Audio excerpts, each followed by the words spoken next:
Hi, I'm Rick Stivers with YoungMartin'sReels, and today we're going to be working on this J.C. Higgins model number 779.31511.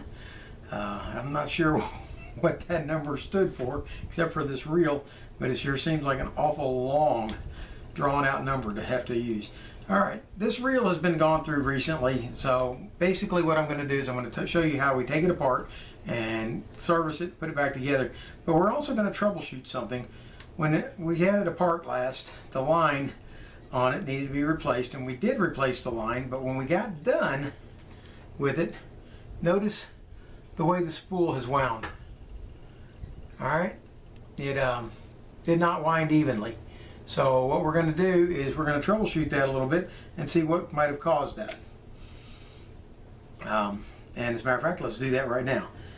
If you look right here, see this spacer right here? This normally is a shim washer, and this looks like it could very well be original to this reel, but what it's doing, it's holding the spool up too high. So what I'm thinking we're going to be doing is we are going to change it out with a thinner washer. This one is about, I don't know, maybe a fifth as thick as that one, but I don't like the diameter of this one. So I have this drag washer. Let's see if it's too big, and it is too big, so we're not going to be able to use that. If you put that on there, see how it's going to interfere with the clicker? So we're not going to be able to use that one on there. So this one will work on there. It's a little bit off center. The center hole's a little off. I'm thinking we're going to try leaving it off altogether. None of these drag washers, none of these washers that I have seem to be adequate for the task to replace this washer. And this washer is just so incredibly thick. But if you look, the spool was sitting very proud, and which was causing it to wind more and more. What we want to do is get the reel to sit deeper on there. So what we're going to do is we're going to leave that washer out and try running the line out and wind it back in and see how it does. Alright, the next thing we're going to do is we're going to go ahead and tear this reel down, and we're not going to spend a lot of time cleaning it because it's all been just recently cleaned. So what we're going to do is take it apart to show you how it comes apart and slap it all back together again so that you know how to take it apart, how to put it back together. Most of you out there probably have a pretty good idea how all the parts of this work, but that's the idea behind this. Is anybody who has this particular model of reel, I try to create these videos so that they can take it apart and find their particular model so that everything works exactly like theirs does. Alright, when we take this off, that's the side cover off. We took the 3 screws out. All 3 screws are the same. Now we've got this side gear. It goes into the side and operates on the anti-reverse over here. And if you put that in, it's not going to click. So what we're going to do is we're going to flip this lever over here. There. That moves the anti-reverse over out of the way so that when this goes back together and we flip it down, now the anti-reverse is working. Hear the clicker? Alright, now one thing I do notice is last time we were in here, no grease got put on the center for the crosswind block. So we got to make sure that we get grease on there this time. Also, let's see if there's any grease on the back. Now there's hardly any, well, there is some grease on there for the anti-reverse. But let's go ahead and move that back over out of the way. Hook the anti-reverse back on. And let's now take apart this crosswind block. It's got 2 screws that we take out.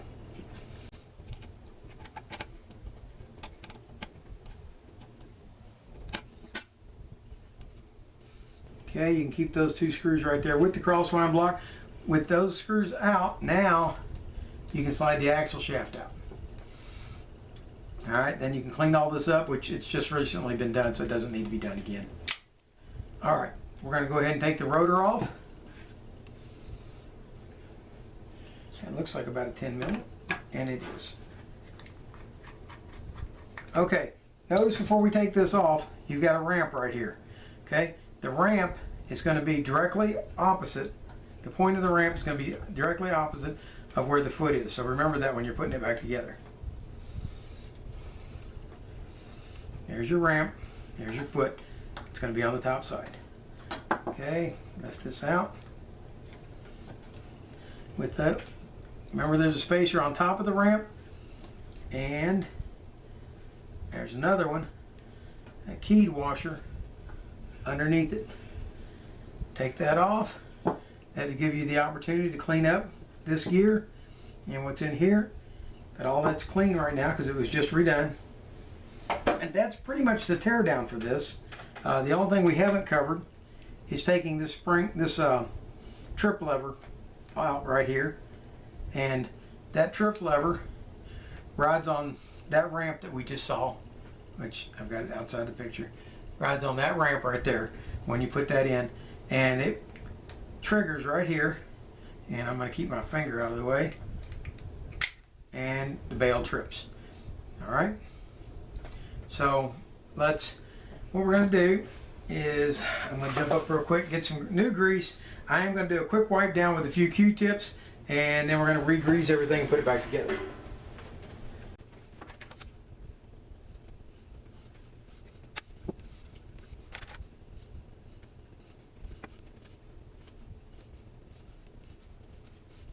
Alright, first thing we're going to do is put a little grease on the center shaft here,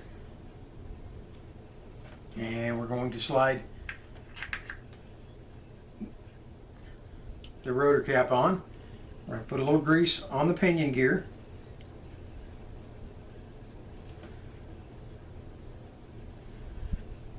Okay, flip it back over. Remember that we had this keyed washer, which goes in first,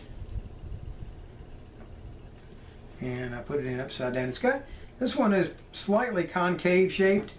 I don't know if it's due to being over tightened or if it was that way to begin with, but put it in with the high side pointing out.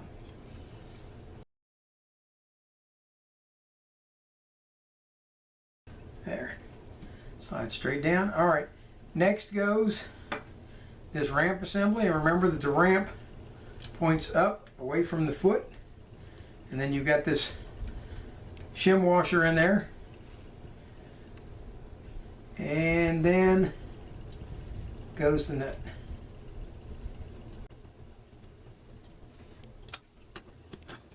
Tighten that down. We're going to now put a drop of oil on this trip lever.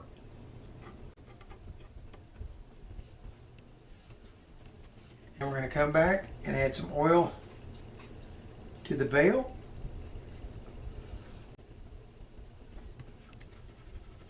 That's got it moving nice and free. Okay, and now when you rotate this, it should trip. Good. Okay. Next thing to go in, going to be our axle shaft. Going to wipe that off. Put a new small amount of grease on that. Slide it back in. Make sure that the flat side on this axle assembly is pointing up. Then set your crosswind block in place, and this one works the same both ways, so don't have to worry too much about that. Okay, line it up with the hole.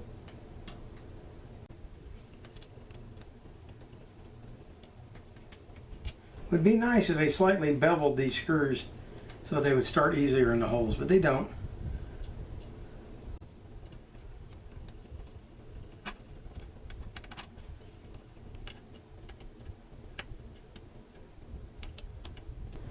Alright, once you've got the crosswind block secured, this time it's going to get lubed, and we're going to lube the teeth on the gear and the face of the gear so that the crosswind block will slide easily on it. Then you want to line up this tooth right, or this cog with the groove on the crosswind block. So set it in place, and if you think you got it in place, try lifting up and down if we've missed it. Okay, so let's try it again. There we go. Now, when you hold it in place and rotate the handle, let's see what we get.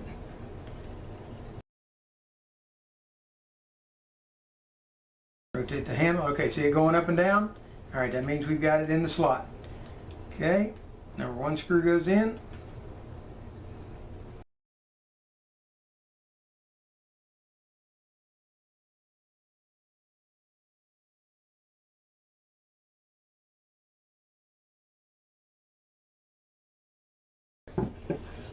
Now, we've already serviced this drag washer, and so I'm going to go ahead and pop it out real quick just so you can see what it's like in here.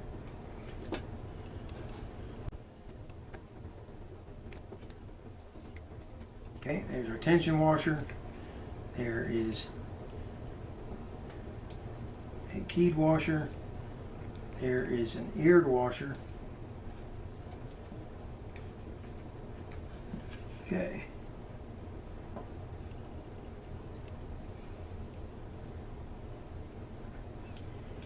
All right, what I believe we have here, I think we're missing a washer. Oh, there it is. All right, there we go.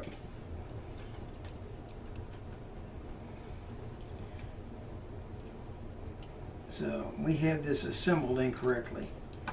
All right, let's see if we can't get it put back together correctly.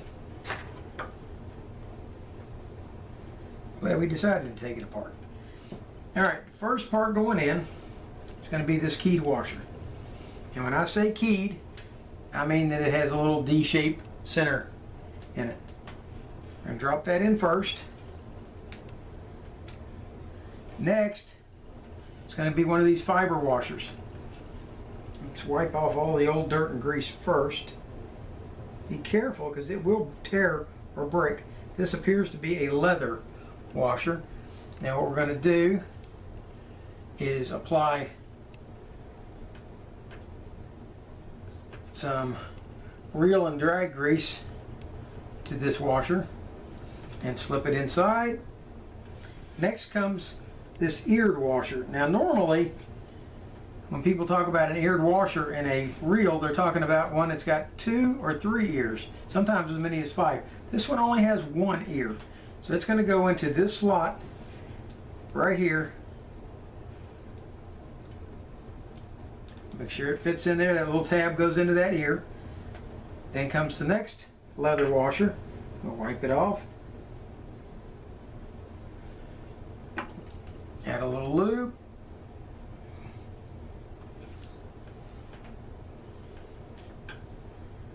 Slip it on down in there. And one more keyed washer with the D key in the middle. You don't have to worry about lining those up. They'll line up when we go to put the rotor on. Then comes your tension washer. It goes down these little tabs. See them facing down? Well, they're going to go in facing down, because we're going to apply pressure to the center using this knob right here. And it applies pressure to the center, which applies pressure on those 3 legs on the outside to press down on it. With that in place, we're going to slip the clip back in.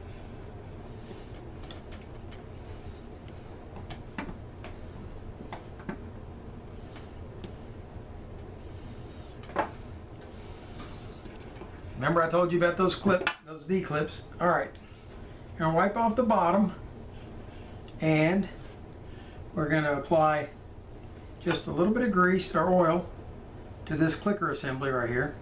That's for your drag clicker. Slip that in. Now when you go to drop this in, drop it down until it stops, and then just give it a slight rotation. And what's going to happen is it hits that D there. See, it's going to drop in. Wipe off your excess grease and put on your drag washer.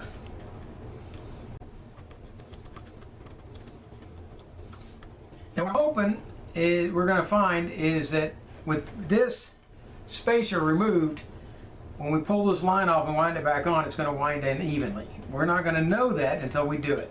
And so what I'm going to do is I'm going to walk all the way through my house over and over and over again until all this line comes off.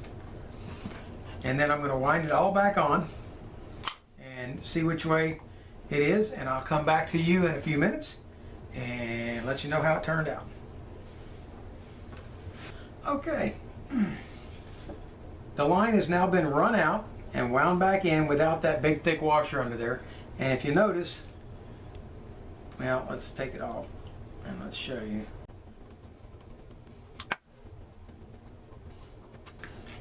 The spool is now winding evenly. You'll also notice that I ended up going back and adding the very small thin shim washer back in.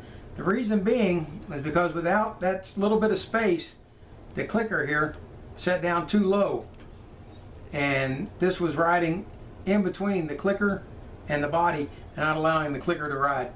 So with the smaller shim in, the drag sets properly, the clicker works like it's supposed to, and the line spools onto the spool evenly.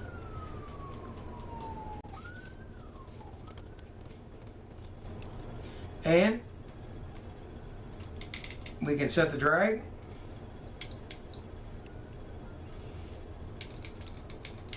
There we go.